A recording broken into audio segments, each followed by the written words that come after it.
Yeah, the Mediterranean Growth Initiative, we champion the merits of the Mediterranean as an economic space in global trade. So I'll try and take this conversation at the Mediterranean level, less technical. So we believe that it's always good to have data for evidence-based analysis when it comes to policy making or investment decisions. We have actually just signed an agreement with the World Bank to support with data analysis with its Center for Mediterranean Integration. Because the Mediterranean is home to 500 million people, we are as large as the EU internal market, and we produce 10% of global GDP. But we are only trading amongst ourselves 1/3 of our total trade. So there is great potential to trade regionally, more interdependence, less conflict. So to your question about what next, my answer is regional. So I concur with Charles. The future lies in building a regional market. Egypt and Israel are moving steadfast in developing their resources and connecting their markets regionally, and now they are connecting to Jordan.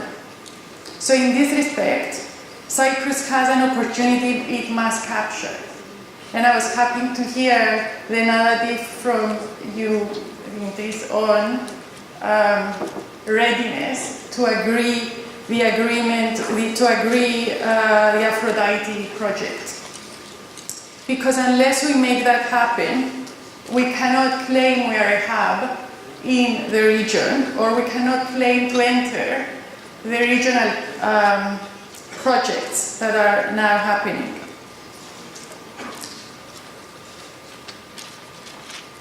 It's equally important to prove that we get gas flowing.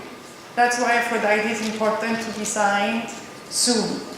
Because unless we get gas flowing and signify capital commitment, that will also reflect on our sovereign credit worthiness, and it will substantiate our economic growth model. So it's not just per se signing the Aphrodite agreement. There is a spillover effect on that, joining the regional market, sovereign credit worthiness, economic growth, and capital commitment. Plus, the minister on this panel last year, the minister of Egypt, said that they will not wait forever for Cypriot gas. And as we've heard, markets, prices, and politics keep changing. So we have to get going. And once that commercial decision on Aphrodite is signed, and hopefully soon, Cyprus must announce its sovereign wealth fund. And I'm not saying this to touch on politics. I'm saying it to touch the point on governance.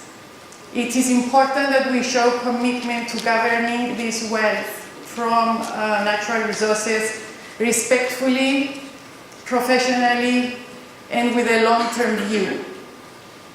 It might also help debunk and diffuse geopolitical pressure. This government has done excellent work in building regional trilateral agreements. It is up to the governments and the business community to populate these agreements with projects of infrastructure, business, and human talent. Commercializing resources is one aspect. The other is creating the physical infrastructure for servicing the regional market, building a shore base, ports, storage, and maintenance, as well as building the physical and economic infrastructure. We are an EU jurisdiction for businesses servicing the Middle East and Eastern Med markets. So it's about practical decision making, and we can do it. What next? The other point, and my last point, is renewables.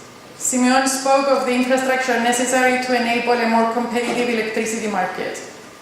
But the future lies in liberalization of the electricity market, and as Total said earlier, shift or integrate our resources to renewables and clean energy sources. Part of our economic growth must be solar, clean energy, grids, under a very constructive fiscal incentive framework. Concluding, the future is regional. Thank you.